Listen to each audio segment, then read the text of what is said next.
Hello guys, welcome back to my channel. तो शुरू करते हैं हम Excel as an audit tool के क्वेश्चंस को।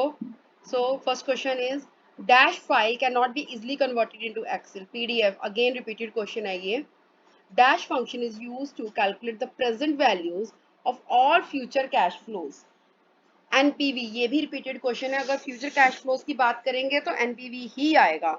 Dash is the rate of discounting at which NPV is equal to 0. IRR, again repeated question में आ रहा है ये। If the guess parameter is not specified by the user in IRR, Excel assumes it to be 10%. ये नहीं आया था पहले, इसको ध्यान रखो कि अगर आप जो गैस पैरामीटर, बिकॉज IRR में क्या होता है कि आपको गैस करना होता है, अगर आप उसमें नहीं स्पेसिफाई करोगे तो क्या करेगा एक्सेल, उसको अज्यूम कर लेगा 10%। In case if the cash flows occur unevenly, अगर अनइवनली कैश फ्लोज जो आ रहे हैं ना, तो आपको एक्स एनपीवी यूज करना होता है। X NPV and X I R R, ये ठीक है। After that dash function is use for calculating depreciation as per written down value DB. DB is a declining balance, जो कि होता है रिटर्न डाउन, ठीक है। Dash function can be used while verifying the depreciation expense claimed by the auditee.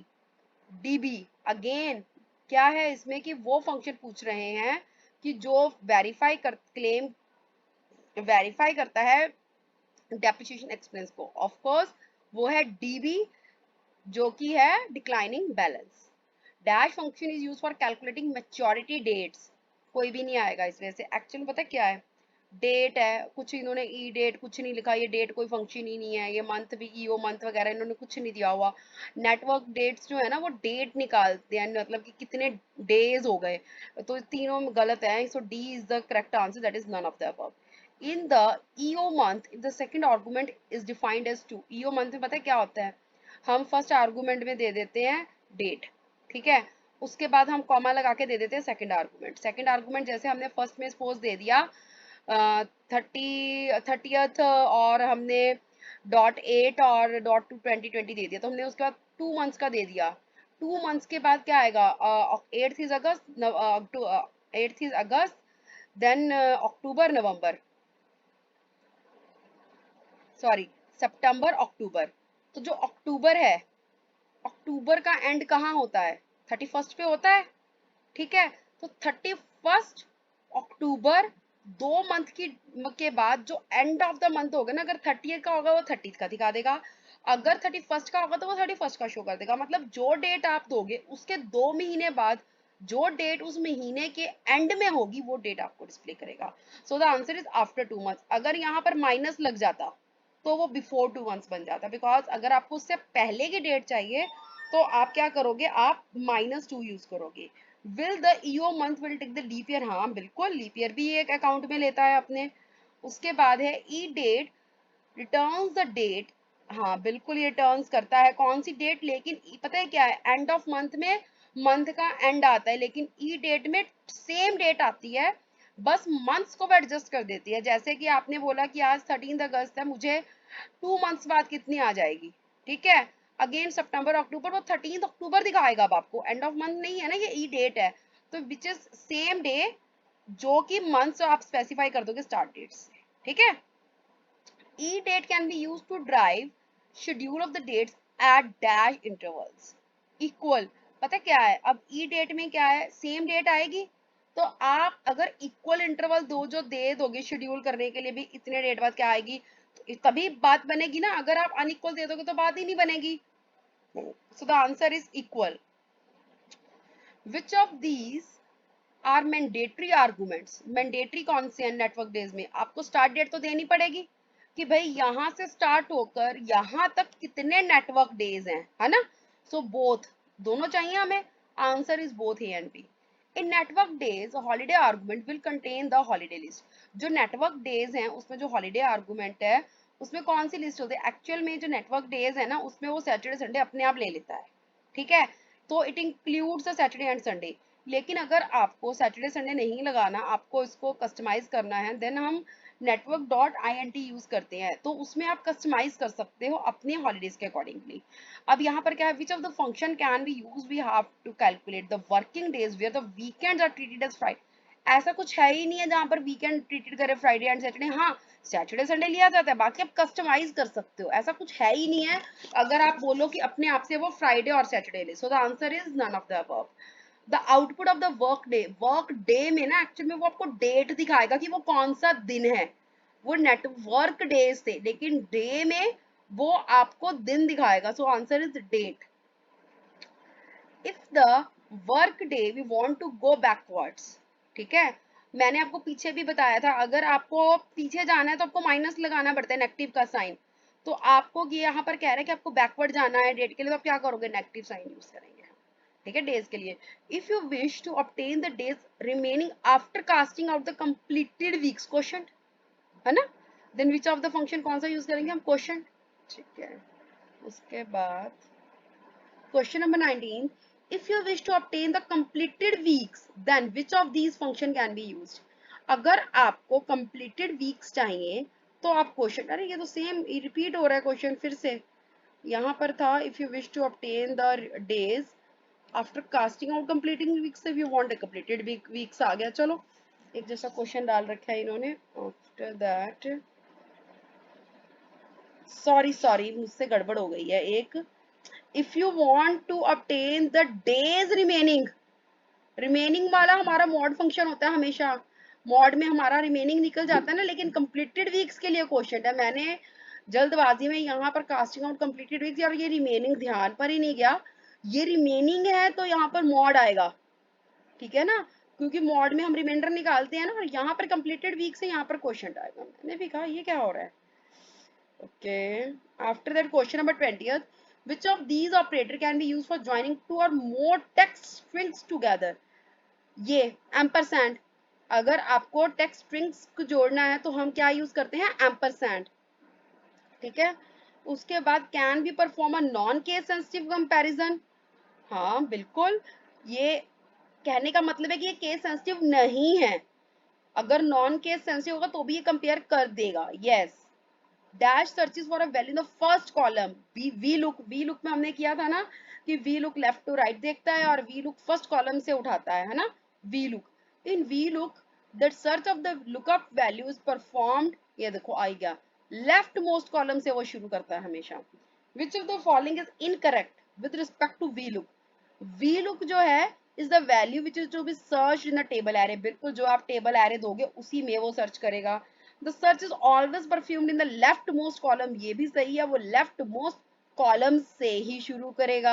The column index number should be the relative position, बिल्कुल ये भी सही बात है। All the four arguments are mandatory arguments, नहीं ये गलत हो गया, ये D is not correct, so this is the answer। In VLOOKUP, if the lookup value being searched in a slab range of the numbers, then क्या करेंगे हम, approximate match। Because हमारे पास एग्जैक्ट नहीं है तो हम अप्रोक्सीमेट कर लेंगे ना, हमको नंबर्स में सर्च करना तो, ठीक है। After that, while using the approximate match in VLOOK, the table should be sorted ascending order। कितना इजी डाल रखा है इन्होंने। उसके बाद है which of these is not an argument in the H lookup। कौन सा जो है आर्गुमेंट नहीं है, ये H वाला हॉरिजॉन्टल होता है, लुकअप एरे वाला भी नहीं आएगा, कॉलम इंडेक्स नंबर वाला भी नहीं आएगा, रोज वाला आएगा सिर्फ। So the answer is both A and B, ठीक है, ये दोनों वी लुक में होते हैं। Dash function returns the value और the reference at the intersection पे, तो इंडेक्स होता है हमेशा, इंडेक्स अगर कहीं पर इंटरसेक्शन और कॉलम की कर ले वो इंडेक्स ही होता है। Which of the following is an optional argument in the match. Match type आपको देना जरूरी नहीं है, इट इज एन ऑप्शनल, ठीक है ना। अच्छा, उसके बाद आ गया lookup array means you can select. Lookup array का मतलब क्या है कि आप एक रो या एक कॉलम, एक रो या एक कॉलम, ये नहीं है रो ही रो या फिर कॉलम ही कॉलम, एक रो या एक कॉलम है। If we need to perform right to left lookup in a table, then dash can be used। अगर हम परफॉर्म करेंगे राइट टू, देखो वी लुक में हम लेफ्ट टू राइट करते थे, ठीक है, यहाँ पर है हमको राइट टू लेफ्ट लुकअप करना है इन अ टेबल, देन हम क्या यूज करेंगे, देन हम इंडेक्स भी यूज कर सकते हैं और हम मैच भी यूज कर सकते हैं। The answer is both A और बी, ठीक है। उसके बाद which of the following is not an advantage of the index match combination, कौन सी एडवांटेज नहीं है इंडेक्स मैच की? It performs left to right lookup, ठीक है ना।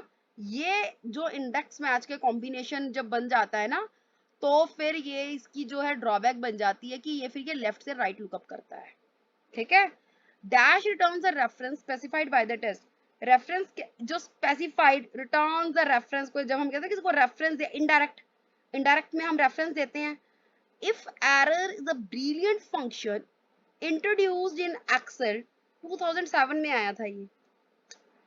If if error value, if error argument will be executed if the value argument generates, अगर जो वैल्यू आर्गुमेंट है वो क्या जनरेट कर देता है, ये वैल्यू।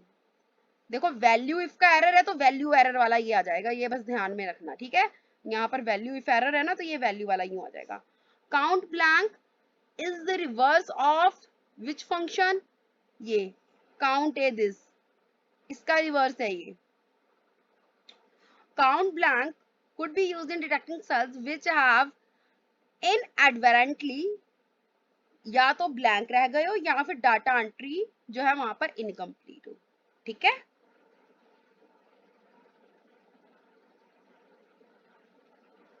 आगे है dash function returns the kth largest number, large function use होगा ये। Which of these help us to understand the interrelationship between the cells? Interrelationships हमें कैसे पता चलेगा? ट्रेस प्रेसिडेंट से और ट्रेस डिपेंडेंट से, ठीक है। So both A and B.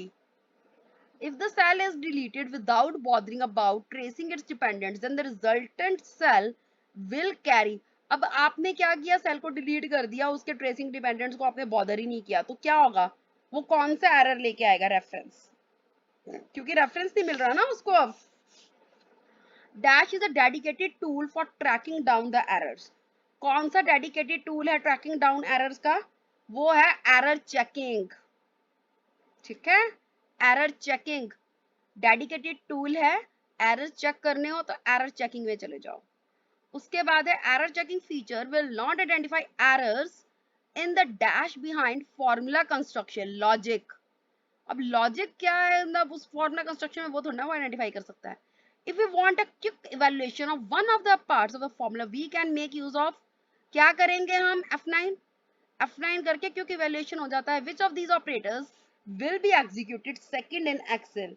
Exponents, जो exponents हैं वो ये ऐसे ऑपरेटर्स हैं जो कि एग्जीक्यूटेड होते हैं second in Excel. By using conditional formatting, you can highlight cells containing dash values. Duplicate और यूनिक दोनों देख सकते हैं, so answer is both A and B. Remove duplicates कब इंट्रोड्यूस हुआ था, ये भी 2007 में हुआ था। In Excel using number filters we can not extract bottom 10, number filters में ना हम 10 बॉटम 10 वाली नहीं ले सकते। आगे है in date filter all the dates in the period option helps to obtain records for different date. Filter लगाते हैं तो आपके पास ऑप्शन होती है पीरियड ऑप्शन और रिकॉर्ड्स आप कर सकते हो डिफरेंट मंथ्स का, क्वार्टर्स का, ईयर्स का। So answer is all of the above. For using pivot tables we need to have the data set in, कौन से फॉर्मेट में होना चाहिए, रेक्टेंगुलर या फ्लैट, ये क्या फॉर्मेट है, दोनों गलत है। So answer is sorry, pivot tables के लिए पूछ रहा है ये। We need to have a data set, rectangular में भी हो सकता है और वो फ्लैट में भी हो सकता है। सो इट इज आइदर ए और B. In Excel, which is of the following is not a field in pivot table? कौन सी फील्ड नहीं है, फिल्टर, फिल्टर फील्ड नहीं होती उसमें। देखो रिपोर्ट की फिल्टर आ जाएगा, कॉलम लेवल आ जाएंगे, रो के लेवल आ जाएगा, लेकिन फिल्टर फील्ड नहीं है। Which of the following cannot be computed in the value fields of the pivot table? जो नहीं कंप्यूट की जा सकती इन वैल्यू फील्ड्स में, वो है लार्ज, ठीक है। मैक्सिमम मिनिमम सम सब कर सकते हो, लार्ज नहीं कर सकते कंप्यूट।